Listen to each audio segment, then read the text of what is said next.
ആരോഗ്യവകുപ്പിലെ സ്ഥലംമാറ്റ ഉത്തരവിന്റെ പേരിൽ കോഴിക്കോട് DMO ഓഫീസിൽ അധികാര തർക്കം തുടരുന്നു. കോഴിക്കോട് ജില്ലാ മെഡിക്കൽ ഓഫീസിൽ 2 DMOമാരാണ് ഇപ്പോൾ ഉള്ളത്.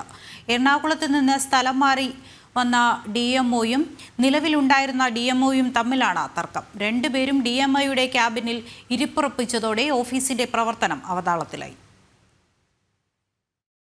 ജില്ലാ മെഡിക്കൽ ഓഫീസർമാരുടെ സ്ഥലമാറ്റ ഉത്തരവ് പ്രകാരം കോഴിക്കോട് DMO ഡോക്ടർ N രാജേന്ദ്രനെ തിരുവനന്തപുരം ആരോഗ്യവകുപ്പ് ഡയറക്ടറേറ്റിൽ അഡീഷണൽ ഡയറക്ടറായി നിയമിച്ചിരുന്നു.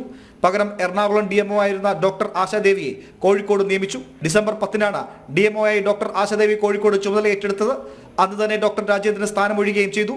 എന്നാൽ ഡിസംബർ 12-ന് അഡ്മിനിസ്ട്രേറ്റീവ് ട്രൈബ്യൂണലിൽ നിന്ന് സ്ഥലമാറ്റ ഉത്തരവിൽ സ്റ്റേ വാങ്ങിയ ഡോക്ടർ രാജേന്ദ്രൻ വീണ്ടും DMO ആയി കോഴിക്കോട്ടേക്കെത്തി.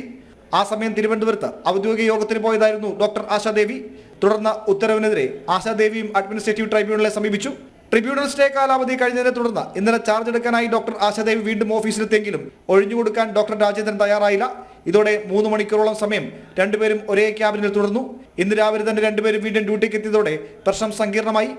അതേസമയം സ്ഥലംമാറ്റ ഉത്തരവിൽ ഉൾപ്പെട്ട Kannur DMO DH additional director doctor Vijayasree എന്നിവരും ഉത്തരവിനെതിരെ ട്രൈബ്യൂണലെ സമീപിച്ചിരുന്നു.